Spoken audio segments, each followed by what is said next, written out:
Good morning. My name is Steve Weber. I am the host of the American Gumption Morning Show, and we are broadcasting on Spirituality Gone Wild, my broadcast partner, and also on the American Gumption Facebook page and the American Gumption YouTube channel. So if you are new to hearing us, please subscribe to one or the other, the American Gumption Facebook page or YouTube channel, and you'll always get an update as far as when I go live and when I'm broadcasting. All right, so today is Friday, September 25th. I'm excited about today's show. I have a bit of a personal connection to our guest, and I'll explain that as this all unwinds. But our guest today will be Andrew Hesbacher, and he is riding his bicycle from the East Coast to the West Coast. So he is a modern day Forrest Gump. He decided to go for a little ride, and he is somewhere across in the middle of the country, and he's going to check in and tell us all about how his ride is going. So that'll be fun to hear Andrew's story about why he went and did it, and where he's at, and where he's going next. So. And then I have the monologue is going to be once in a lifetime undertakings. And so I'll share a couple of personal stories that from my life that were really those once in a lifetime things you do. And then, of course, that ties in with what Andrew is doing, riding his bicycle. It's probably not the type of thing he'll go back and ever do again. But you never know, but we'll just assume that this is a once in a lifetime thing for him. All righty. And then I have a movie life lesson. I've already shown this in a previous show, but it's a good one. And so it's number 3 life lesson. Forrest decides to go for a little run. And again, tying in with Andrew's little bicycle ride. Now, let me just tell you about what's coming up next week. I have guests scheduled for Monday, Tuesday, and Wednesday. On Monday, we have Katrina Valancourt, and she is the newest member of the Spirituality Gone Wild family. She is joining us as a host. Her first show will be on Tuesday, and so we'll get a little sneak peek on Monday as far as what she's going to be broadcasting about on a regular basis on Tuesdays here on Spirituality Gone Wild.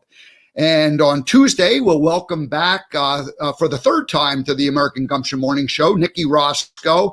And this time we'll be doing Reiki Healing 101. So if you ever have heard what Reiki is all about, or if you heard the term but you're not sure what it's all about, then you'll want to check in on Tuesday, and we'll get a primer on that, a basic lesson of what that's all about.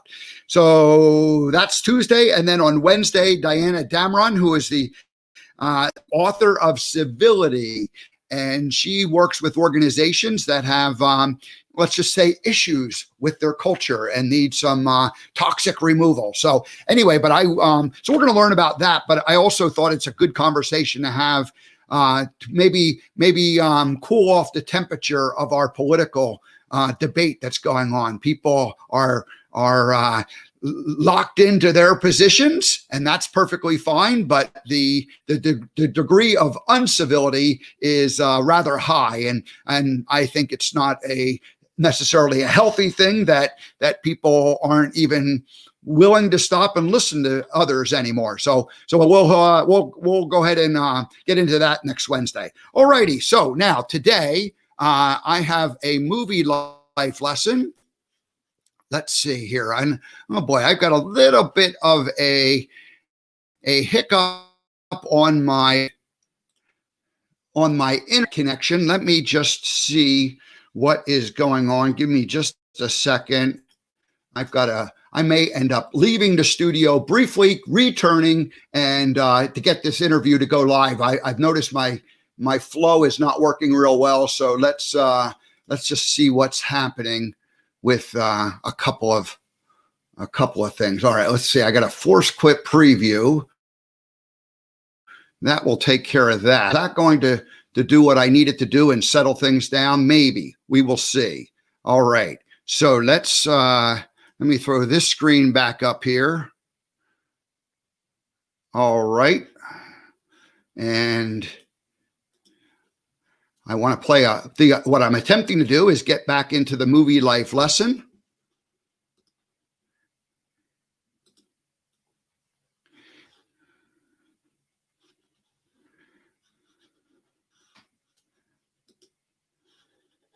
All right, I'm scrambling around, folks, having a bit of an internet issue. Let's see if this is going to work. Start moving a beat the blues. Hi, I'm Steve Weber, and here is scene number 3 of the 94 best scenes and life lessons from the movie Forrest Gump. I've created this video series to celebrate the 25th anniversary of the movie this year in 2019. When you're feeling blue, get up and move, go for a little run. Forrest could only sit around and feel sorry for himself for so long. Jenny was gone.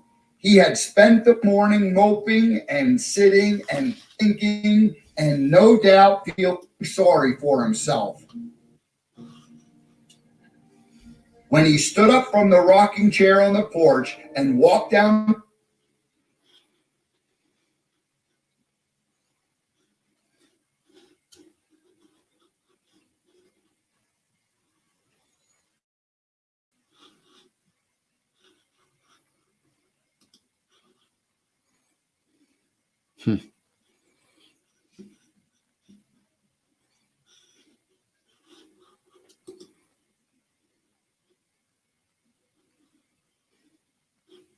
on the steps and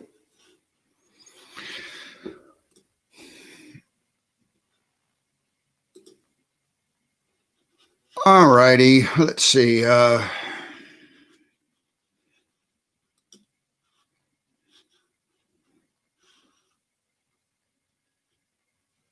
Well, folks, that is not working out. That did not work out very well. I'm not sure if I'm even broadcasting still here.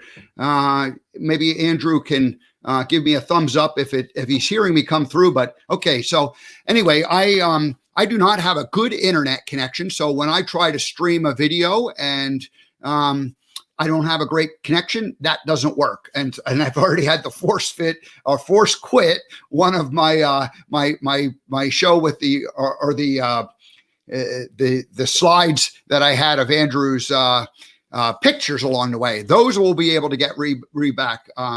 So anyway, we're scrambling around here. I'm going to do one thing. I'm going to go ahead and exit I'm going to go ahead and exit and return to the broadcast studio, because I believe if I reestablish a connection, it'll work well. Andrew, you're already live. You're going to stay right where you're at.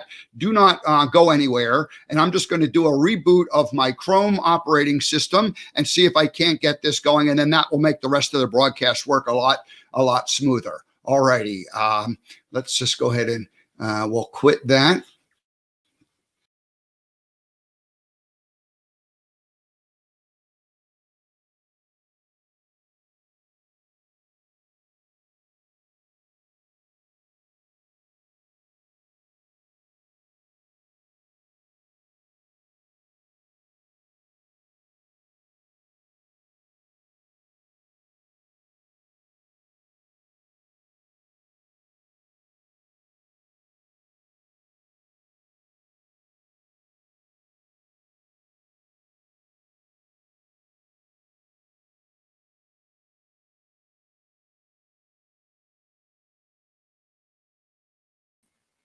All righty, now I am back and I see Andrew, and it looks like my connection is working a little bit better. Let's just keep our fingers crossed and hope that is indeed the case.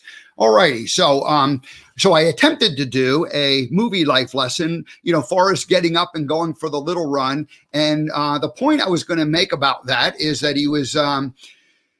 It was just one of those things that he spontaneously did, and he got up and he decided to go ahead and do it, and the reason why I thought that was fun to play today was that Andrew did something similar, and we're going to talk about that. He decided to go for a little bicycle ride, and it wasn't something that he necessarily had a dream or a passion about doing all of his life. It just became like one of those things that he had an opportunity to do it, and he went and did it, and he's right smack in the middle of it. So sometimes we just have to be spontaneous and go with the flow, and sometimes those are the best moments of life, when you end up, a party on a Friday night that you get invited to at the last minute, and you go and you have a great time. So learn to be a little bit of in the moment and spontaneous, and some of life's best adventures come from that sort of thing. Now, today's monologue is once in a lifetime undertaking. So I was, having spoken with Andrew a couple days ago and talking about the ride he's taking across the country. I did something similar in 1980. I had a van, and I drove across the country, and I ended up going to all the national parks, or at least all the major national parks. And so from Memorial Day to Labor Day, I essentially was traveling about the United States, visiting national parks, camping out, going into the backcountry. And that was certainly for me a once in a lifetime thing. Now, 1980, that's 40 years ago. I was 22 at the time. And so it was, it was like that point in time when if you don't go and do those things at that point where you take a few months off and go do it, it just seems like it never happens. In recent years, I've done a couple of adventures, and they have to do with Montana, or two that have to do with Montana. First, moving there, and it was 2006, 7, 8 was that time frame that I shifted my life from California up to Montana, and I ended up moving myself, and I had a bunch of stuff that I bought, and I ended up with trucks and equipment and trailers, and I hauled a bunch of stuff up to Montana, and I actually made about 8 trips over the course of a year where I drove back and forth. And I remember the very first trip, I loaded up the truck, and I had this trailer, and it was a big heavy load. I had never driven, anything like that before. And so I'm driving up, and I'm going up over the Sierra Mountains, and I realized that the truck was certainly powerful enough to pull me up over the hill, but it wasn't powerful enough to pull me up over the hill fast. And so here I am going up at like about 30 miles an hour, just chugging along in the right lane, and cars zipping by me, and, getting stuck behind me, and then driving by. And as I ended up going up over that hill, I had this like kind of moment, like a moment of dread, or a moment where you go, oh my gosh, what did I get myself into?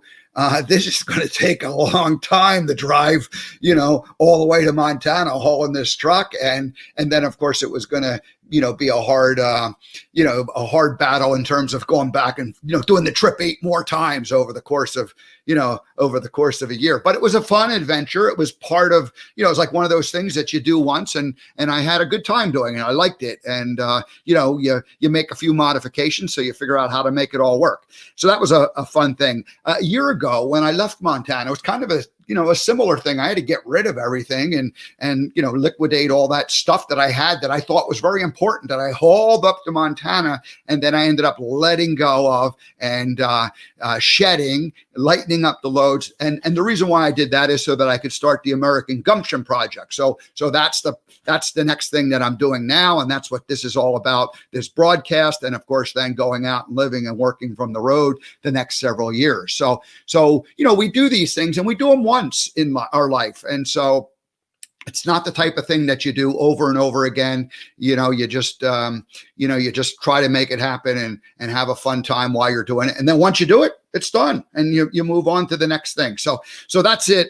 Those, what kind of once in a lifetime things have you done that you look back and you have, fond memories, and you also have moments when you went, oh my gosh, what am I doing here? And so we'll ask Andrew if he had that moment when he was like 20 miles into his 3,000 plus mile journey, if he went, oh my gosh, what am I doing? How's this going to work? All righty.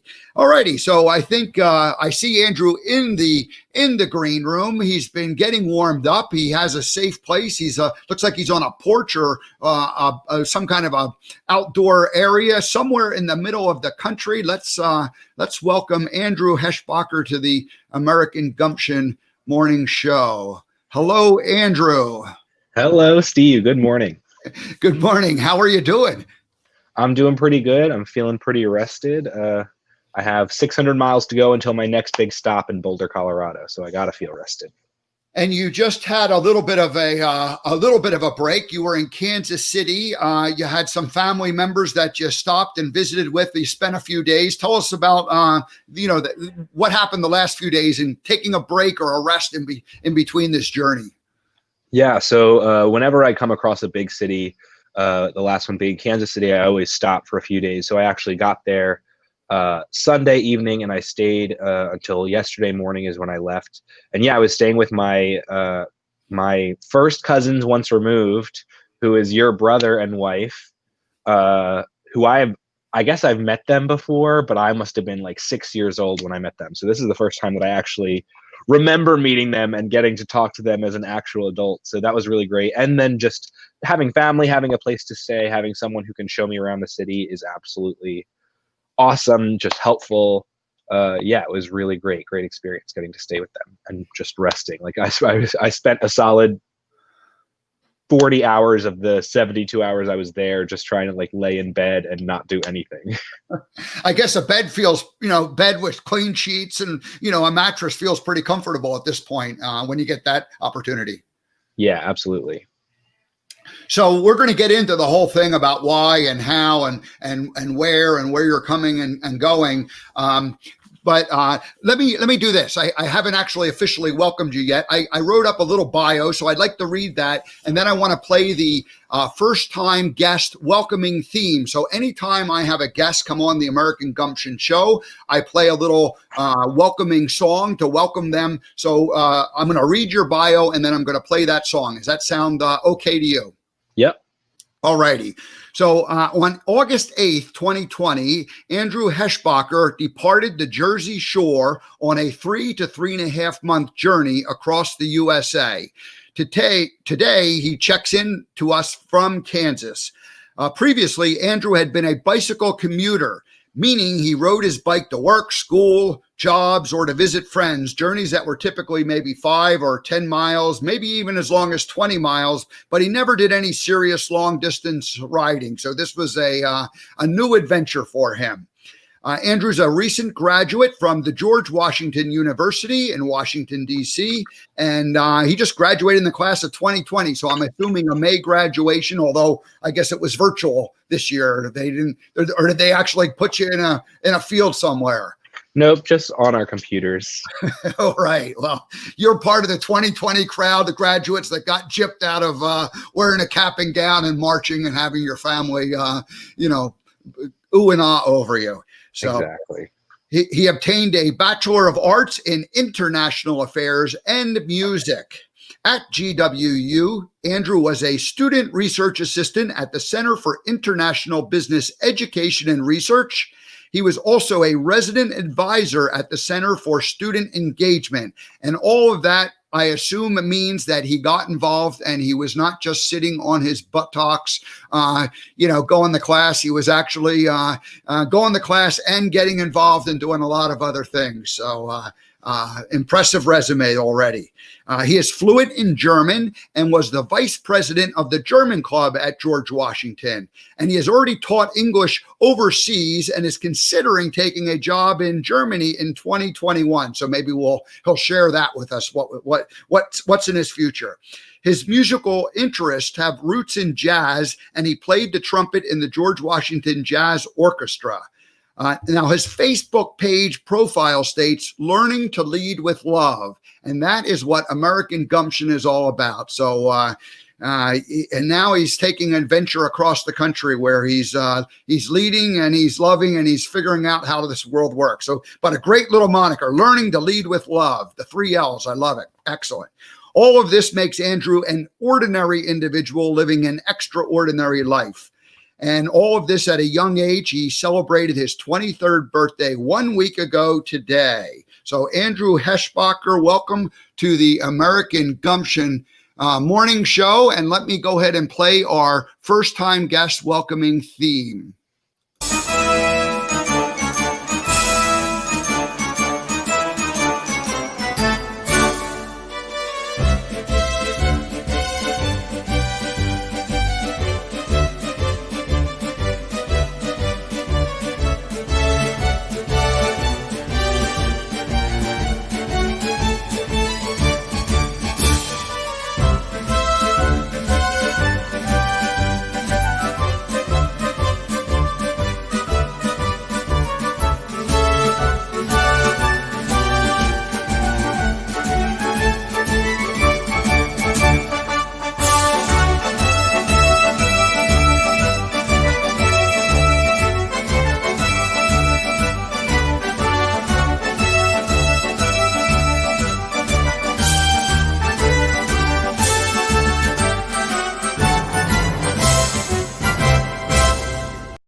Do you recognize that tune, Oh Andrew yes, The Hesbacher? Stars and Stripes Forever by the incredible John Philip Sousa.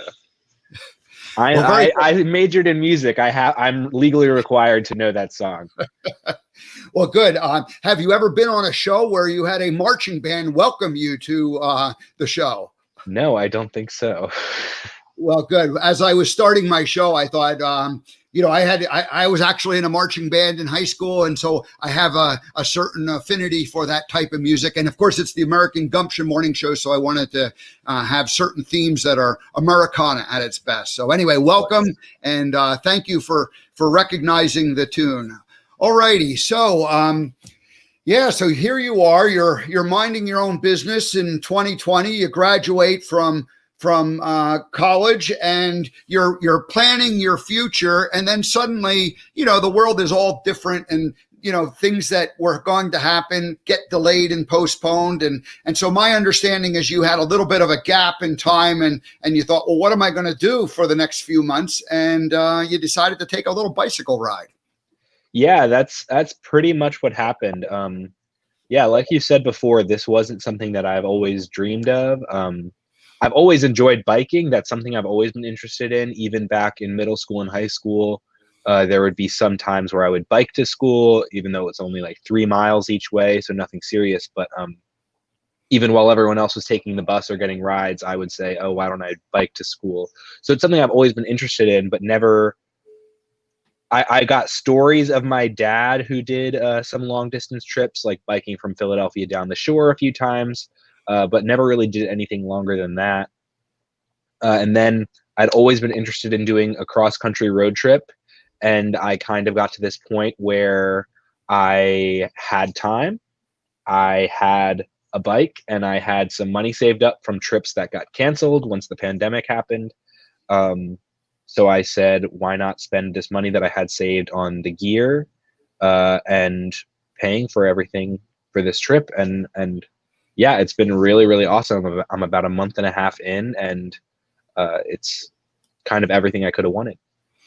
So you live in the Philadelphia area, Yes. but you decided you would go ahead and start your journey from the Jersey Shore because it would be a shame to, ride, 3,000 miles across the country, but not say that you went from coast to coast. Is that why you started from New Jersey? Yeah, exactly. I probably still would have been able to say coast to coast, even if I had left my home in just outside of Philadelphia. But yeah, it's only like it's just less than a 70-mile bike ride from the coast to my home. So it really wasn't too hard. It was just one day extra for me to go from the technically from the ocean. So yeah, no, I started in Belmar, New Jersey, and then spent the first night actually, like my sister drove me to the shore, and then I saw her 8 hours later at home with everyone, and then actually left for real the next morning. So you actually spent your first night on the road in your own bed. Exactly. That's kind of fun.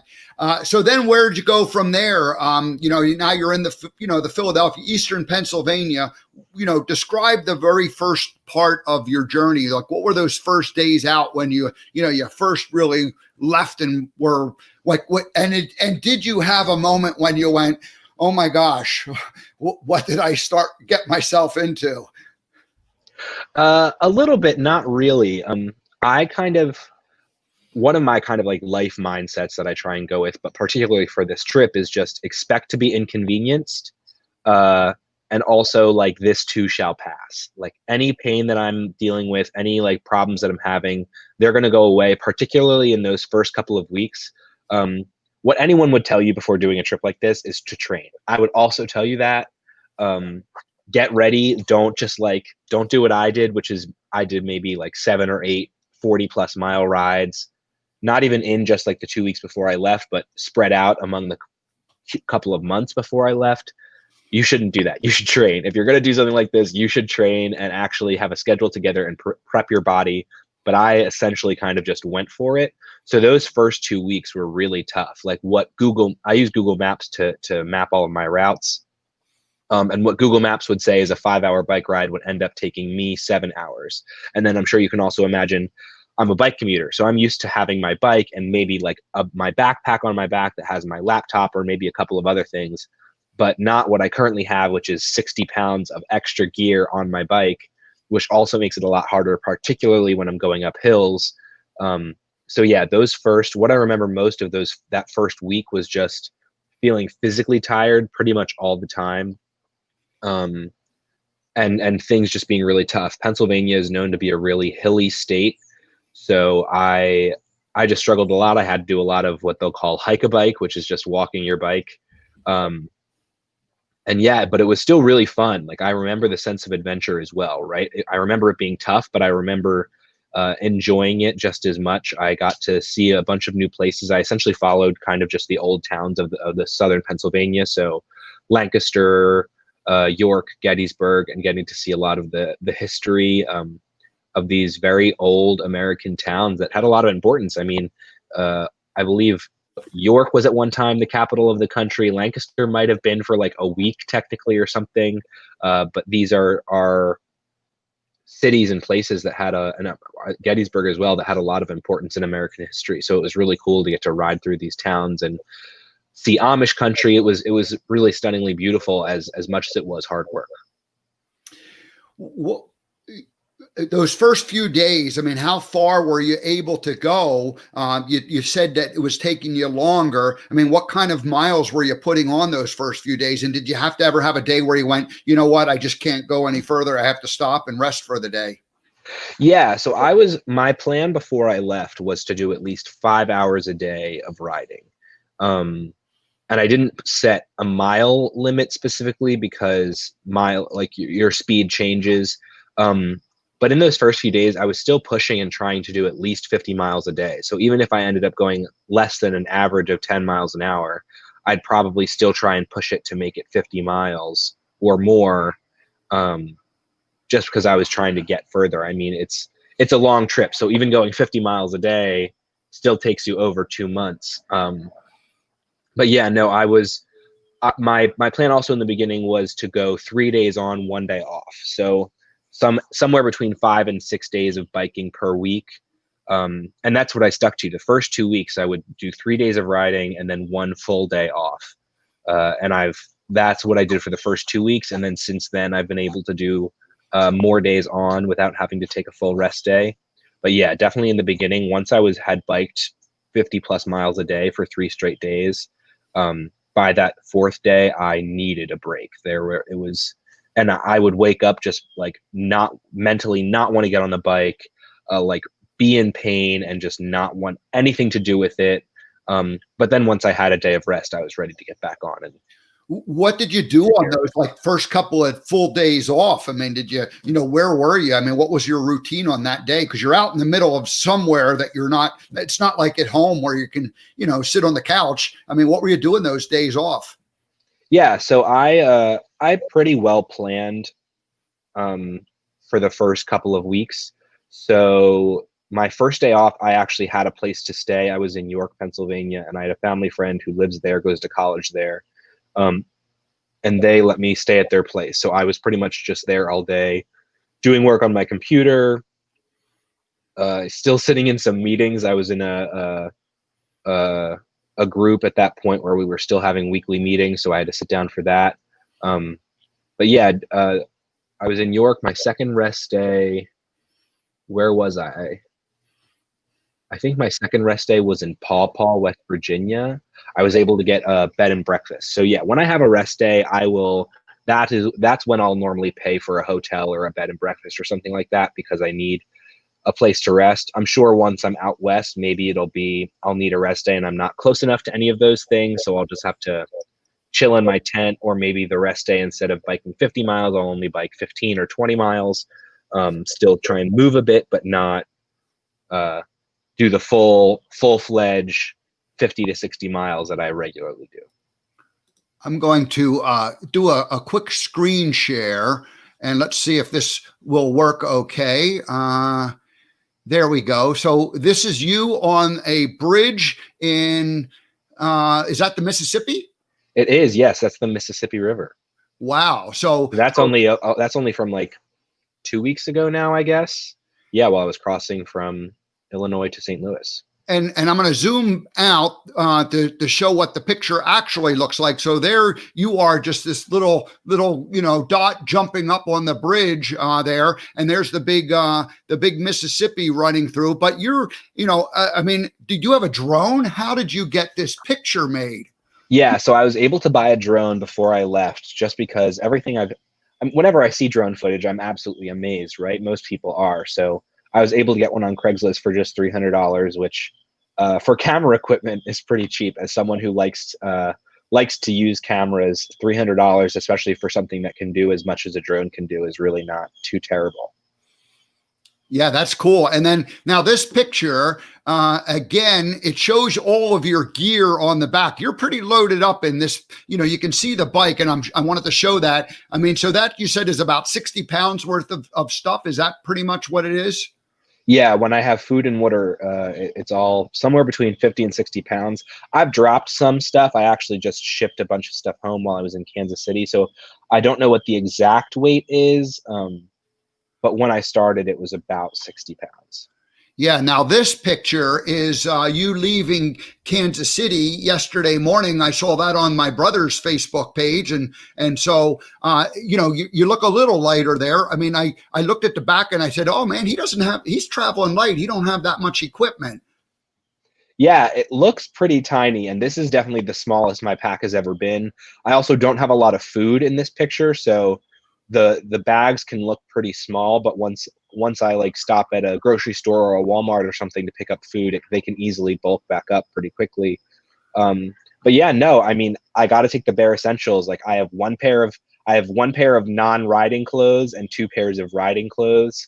So I travel with 1 pair of boxers, 1 pair of shorts, 1 shirt, and then for riding I have 2 synthetic athletic shirts, and then my 2 pairs of bike shorts. But that's pretty much all I take for clothing. Most of my stuff is bare essentials. You don't really if you want to take more stuff, that just means you're going to be slower. Like the more you have, the more you're going to be weighed down by it, literally and figuratively. I see your trumpet in that picture. So your trumpet was part of the necessary things to bring with you. That's more, I call that more my bike mojo actually than anything. And most bike tourists will try to have some sort of mascot or something on their bike to give it a bit more flair and a bit more good energy when you're feeling down. Most people will end up just having a stuffed animal or something small, light, packable. But as a musician, I said, why not bring a trumpet? And I had this kind of crappy trumpet that I had gotten on Craigslist. That's not my nice professional trumpet that I would use. So yeah, and I just keep it on the side of my pack, and it does exactly what it's supposed to do. It gives me a bit of mojo when I need it, when I'm sitting there and I'm bored and I want something to do, I can play it. But also it attracts people. I mean, people see a trumpet on a bike and they're like, more than me having all of the gear on my bike, shoes hanging off the side, all this stuff. It's the trumpet that people see and they're like, oh my God, is that a trumpet? Stopping on the side of the road and talking to me about how they went to Juilliard back in the 1960s. Some really crazy moments where people are just like, why do you have a trumpet? So yeah, it's definitely been a great thing to have. That's great. And I can see where that would be something that would draw people in and start a conversation. So I like that the person from Juilliard all those years ago, feels safe to come up and start a conversation with you. Exactly. Have you, I'm sure you have a mask for when you go into the stores. But obviously when you're out there by yourself, you're never close enough. And, you're just, minding your own business, rolling on down the road. Is that the way it works? Yeah, pretty much exactly. When you stop at a store, you have your bike and your gear. I mean, do you ever feel nervous about leaving it? As you go into the store, how does that work? Yeah, so when I'm going grocery shopping, where I'm going to be inside somewhere for an extended period of time, I will bring my bike in with me, and I've never had a problem. Or actually, no, just yesterday when I went to Walmart, that was the first time that I've had a problem where an employee walked up to me and said, you can't have your bike in here. But that is literally the first time that I've gone anywhere where they've had a real problem with me having my bike.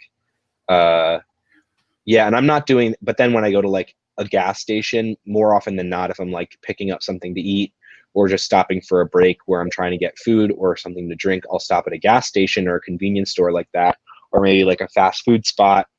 And I will just try and like leave it, lean it up against like a window where I could still see it. Yeah. Where if it really was that much of a problem, I could like dash outside and yell at someone or something if they were really like walking up or starting to touch stuff on my bike. But I'm really not too worried about that.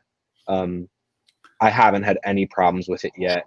And if I'm like, it's very much a listen to your gut situation. If you're listening to your gut and there's something in you that feels like, I don't know if this is safe, it's probably not. So lock it up or move it somewhere, or worst case, it sometimes just means that you can't go to that store because you can't bring your bike inside, or because there isn't a safe place to lock it up. When you bring your bike inside the store, do you just kind of bring it into a spot where it's like, you feel like it's, and then leave it alone? You don't like necessarily walk. No, I roll it around with me. Yeah. Oh, okay. Okay, cool. Well, good. Yeah, no, I was just curious how that would all work. Tell me, the first few months or the first 6 weeks, what are you're about 6 weeks into it, maybe a little longer than that? Yeah, this is probably my 7th week about. Okay, good.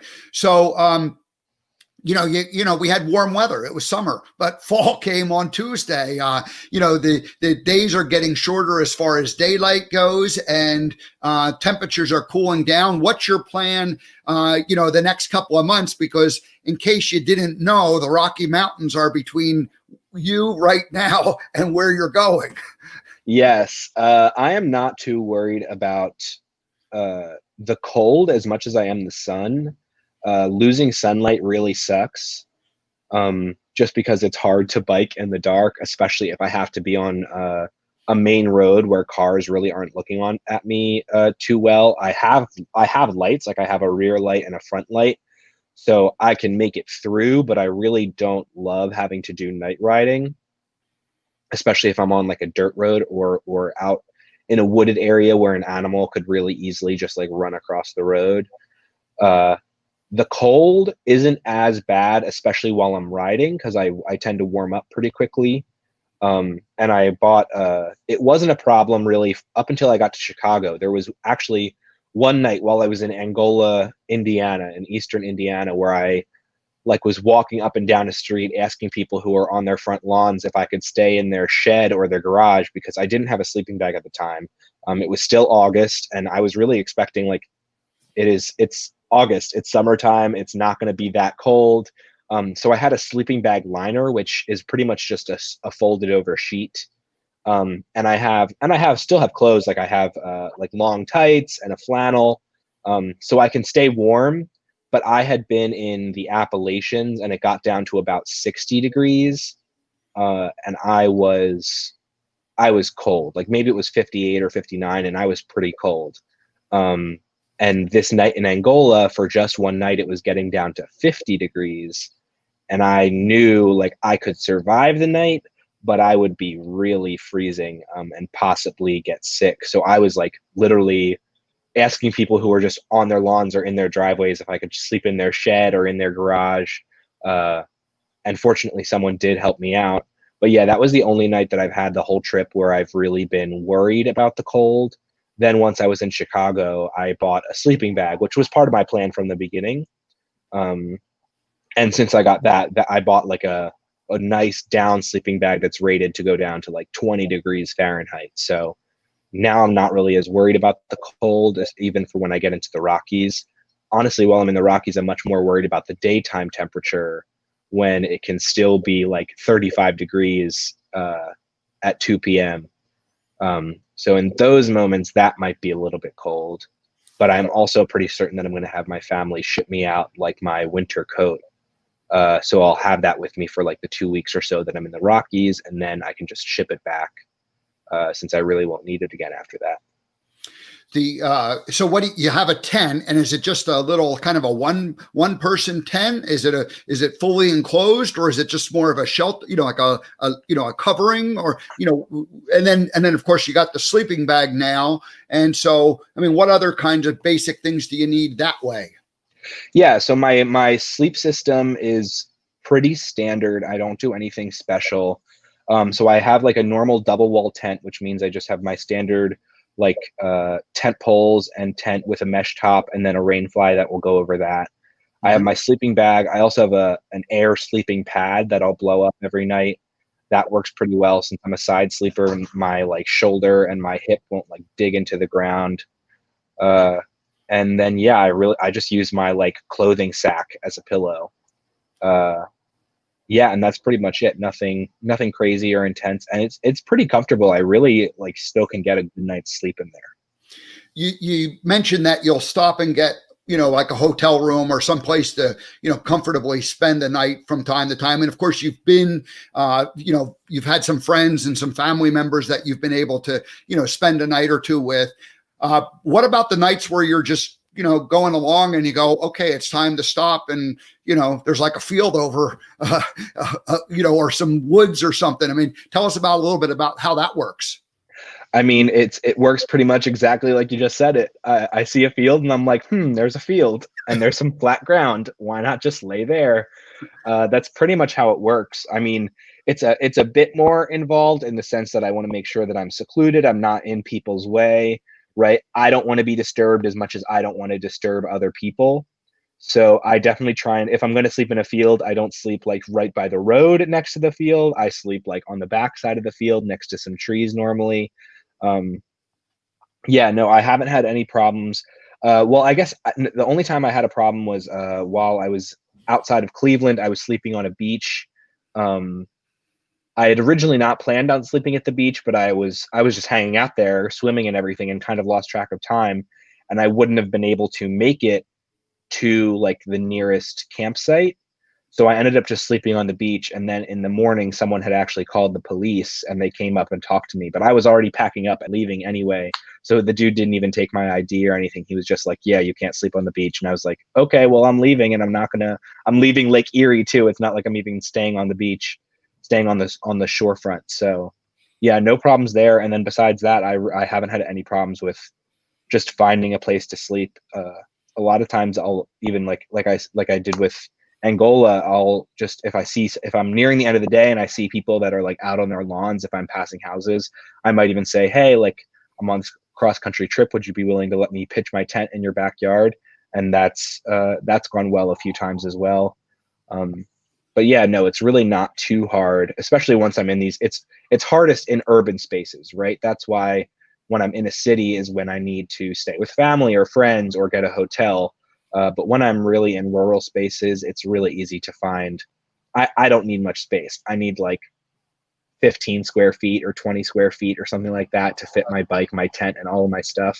So it's not too hard to find a flat piece of ground that can do that. I would think that the open spaces, I mean, you're going to go through some cities the rest of the way, but you're in a lot more open spaces going forward than you are, at the beginning portion of your trip. From the Northeast is a populated place.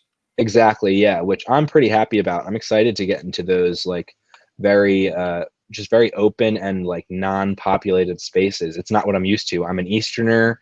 I'm from the city. I like the city. And I like to get out and to explore. So I'm excited to see this new side of the country. That's a big part of why I want to do this, right? I want to see I'm a traveler, like you said earlier. I'm fluent in German. I've lived in Germany for a year of my life, and I've explored more of Europe than I have of the United States in a lot of ways. So I wanted to be able to see this country in a way that I haven't seen it before. Very good. Hey, I want to. Let me change a couple banners here real quickly. So, if you want to follow Andrew, his Instagram account is at DoodleBobLives, and I didn't know the reference to Doodle Bob Lives. Tell the other old baby boomers like myself listening to this. What is the reference to Doodle Bob Lives? It's a SpongeBob reference. If you know the cartoon show SpongeBob, ask a young millennial or older Gen Z person about it, and they'll almost certainly know. He's just like a character from one episode, who's like a doodle version of the main character SpongeBob, and he gets erased as a doodle. He gets erased at the end of the episode. So I like, just as a funny name, made it Doodle Bob Lives. All right. Well, that's Andrew's Instagram account. So you can follow his travels across the country at Doodle Bob Lives on Instagram. Now, I want to just mention that you've asked anybody who wants to make a donation to support the cause of what you're doing. You're supporting the connectedness.org. Just tell us a little bit about that organization and why you support what they're doing.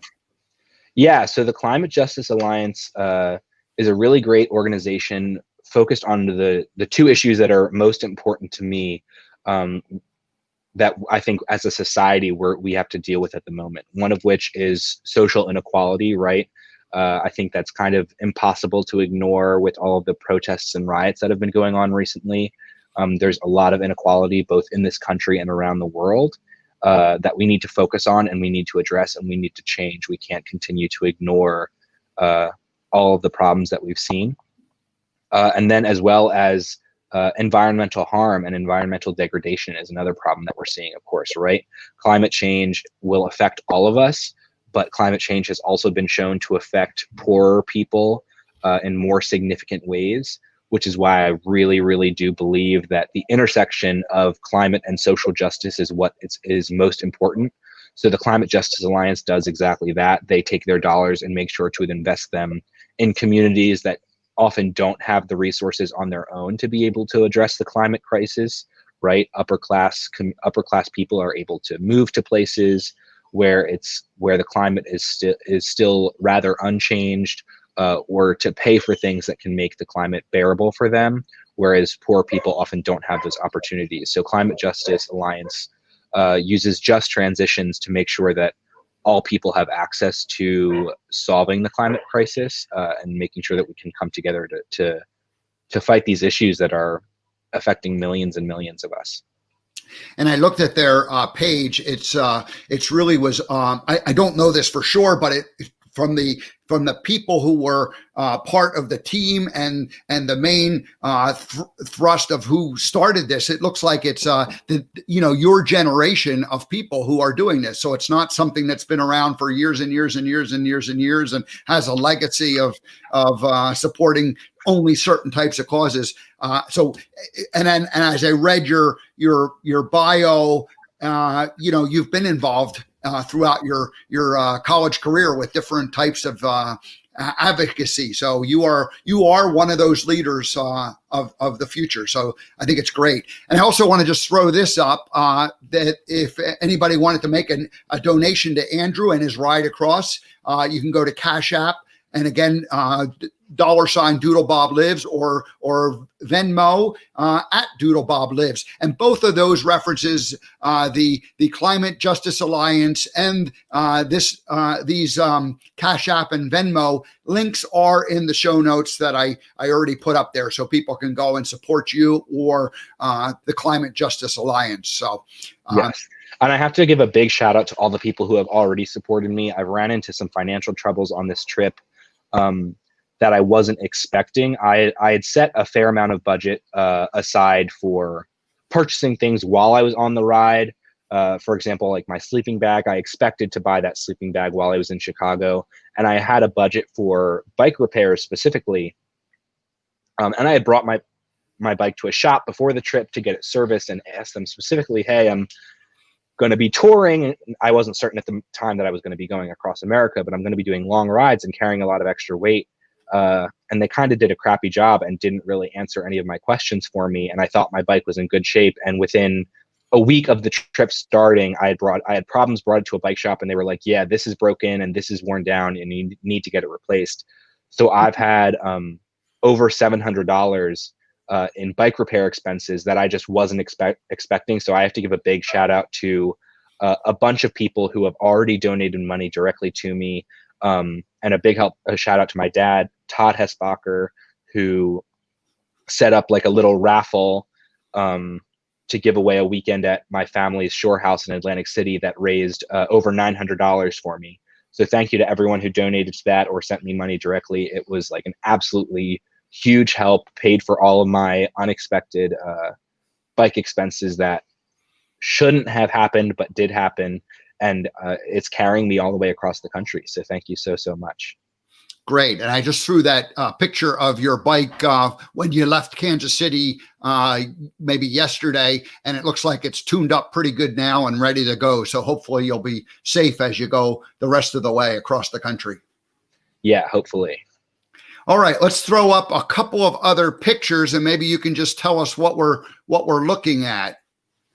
Yeah, so this is on the Great Allegheny Passage, which is a really awesome rail trail, which a rail trail just means it used to be a rail line and they removed the rails and have like covered it with a surface so that it's safe for walkers and bikers. And that goes between Cumberland, Maryland, you can see at the bottom of that post there, and Pittsburgh all the way at the top. And it takes you through the Appalachians in the Allegheny region, and it was really stunningly beautiful. And I just stopped and took a picture at the post there.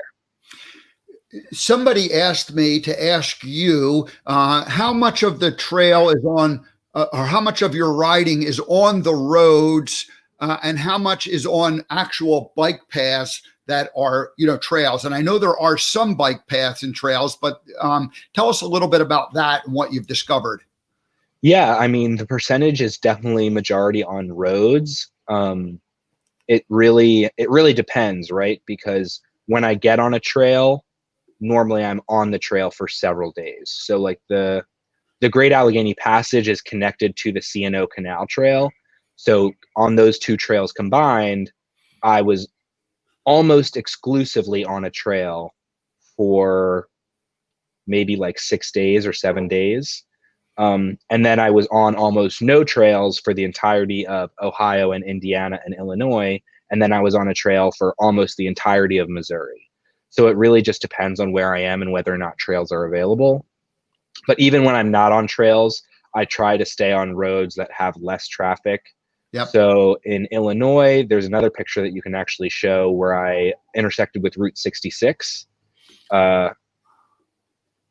And I spent most of my time there. There it is on the old Route 66, which for a lot of it parallels I-55.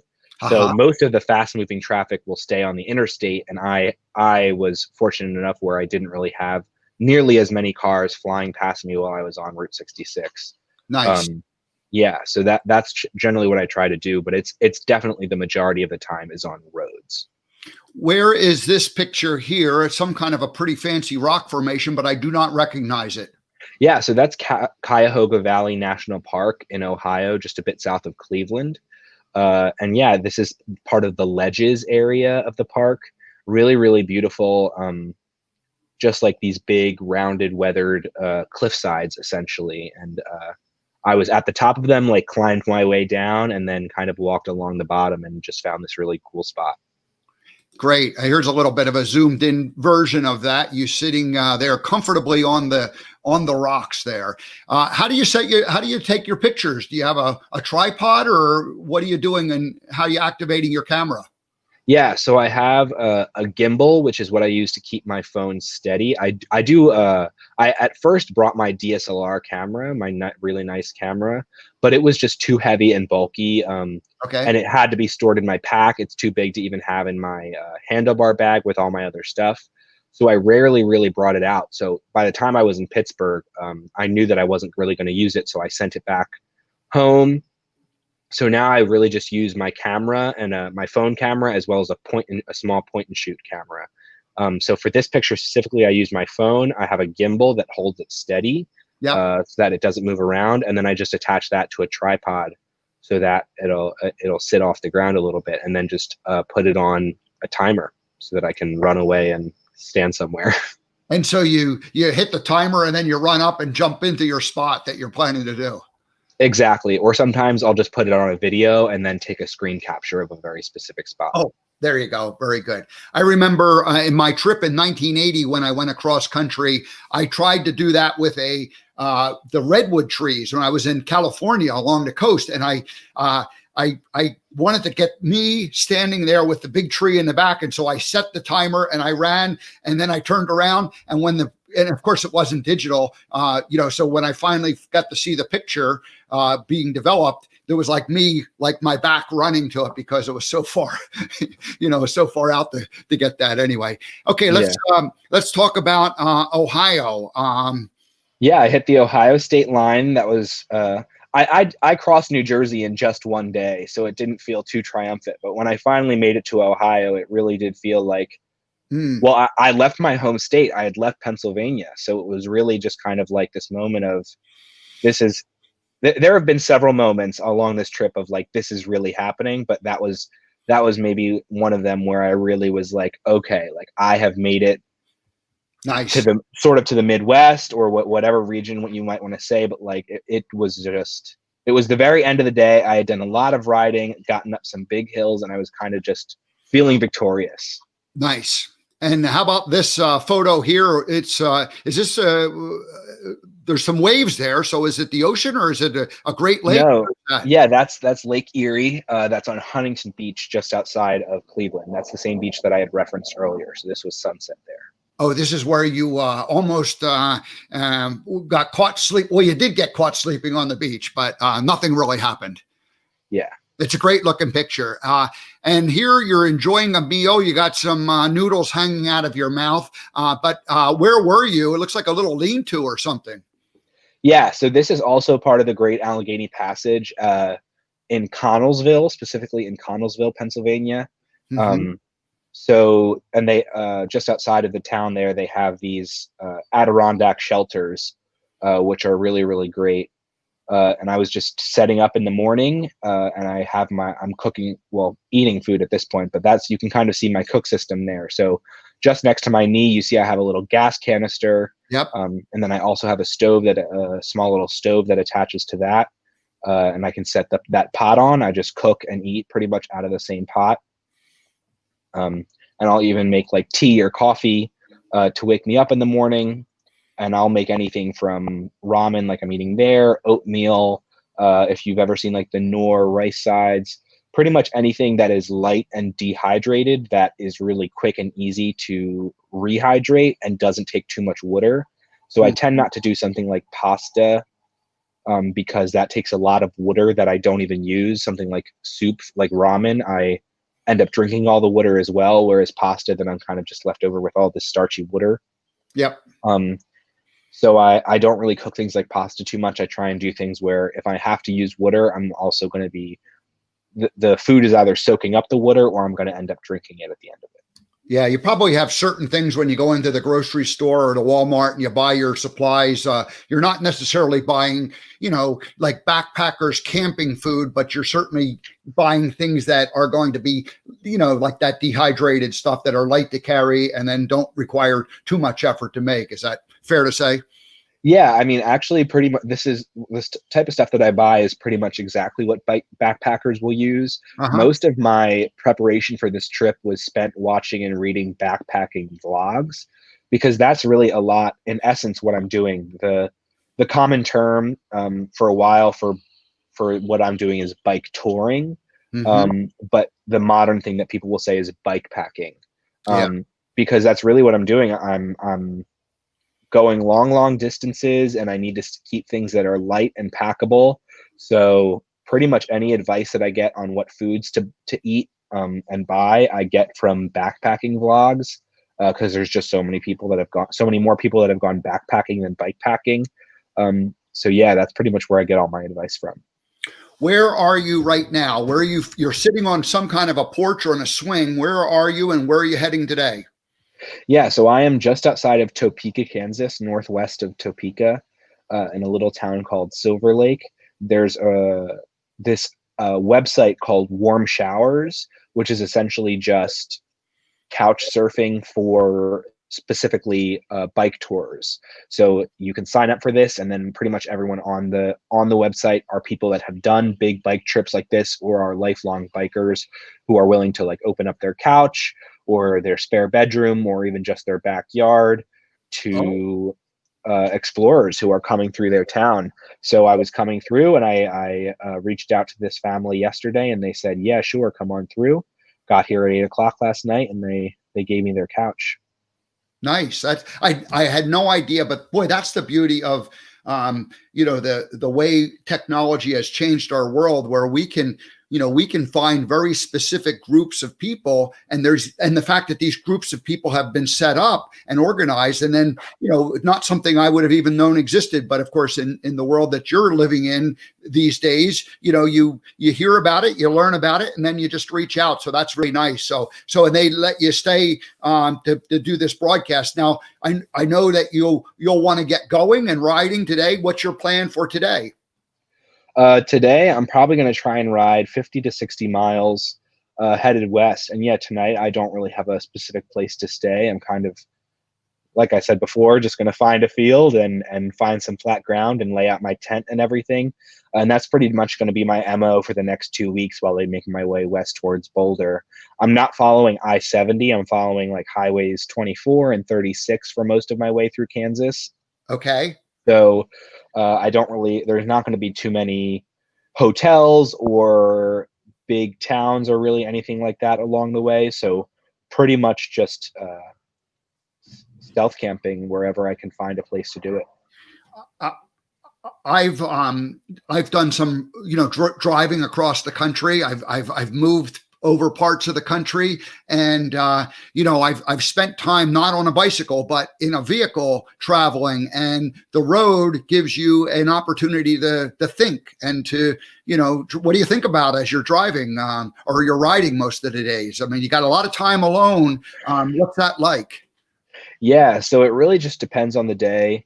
Sometimes when I want to get into a cycling, it depends on the day and depends on what I want and need in the moment. When I'm trying to get miles in, I put on like workout music, right? I put on like high energy music that's going to make me just like move my legs and keep on going and keep me focused on the road ahead of me. That isn't going to like take my attention away from what I'm doing.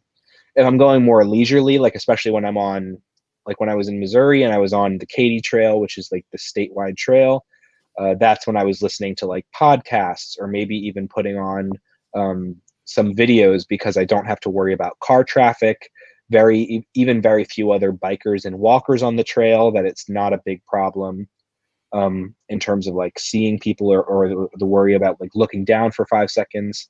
And then there's definitely plenty of moments where I just don't have anything on, and that normally happens in the morning or in the evening when I'm just trying to like figure stuff out, like where am I sleeping, where am I staying, what stuff is there anything that I need to buy or take care of, excuse me, etc. But yeah, and then sometimes I'm sitting there just talking to friends or family. I definitely occupy my time. It's not just like solitude and silence the entire day. You don't feel bored or lonely at all? Occasionally, but I don't think any more so than I would have felt, especially during this pandemic, being at home, right? Not being able to go and see or hang out with my friends all the time, and being separated from a lot of people. I don't think I feel any more alone than I do than I would have had I been home.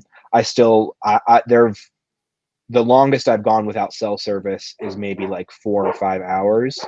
That it's not like it's been impossible for me to be able to call a friend or a family member pretty much every day, stay in contact with them. So yeah, no, I don't feel too lonely at all. Great. Well, Andrew, I know the next couple of, at least until probably Thanksgiving, you're going to be on the road. Is that the plan? Yeah, pretty much. I'll hit the West Coast, hit the Pacific Ocean in LA, and maybe I'll do a bit more exploring of Southern California. But then about a week out from Thanksgiving, I haven't purchased a plane ticket yet, but probably about a week out from Thanksgiving, I'll fly back to Philadelphia. Very good. Well, hopefully the bike, you'll put it in a box and ship it back. Is that the plan? Exactly. Yeah. Just disassemble it and put it in a box. Yeah. Very good. Well, great. Well, we had talked about, the idea of you coming back again, kind of when you wrap up. But what I'd like to do is invite you to stop in anytime, even if it's only just for a quick update over the next couple of weeks and months as you're doing this, and just keep people informed. And then maybe towards the end of the trip, or at the end of the trip, we kind of do a rehash of it, like a longer form interview. But I would love, and we don't have to commit to this, or you don't have to, but if you're ever wanting to, just check in along the way, we would like to keep tabs on where you're at and your progress as you make it away across the country. Awesome. Thank you. I'll let you know if I need to check in. Great. Well, and then again, in the show notes, we have a way that you could donate to Andrew and help support what he's doing. Or here is the custom, the Climate Justice Alliance, and both of those are in the show notes.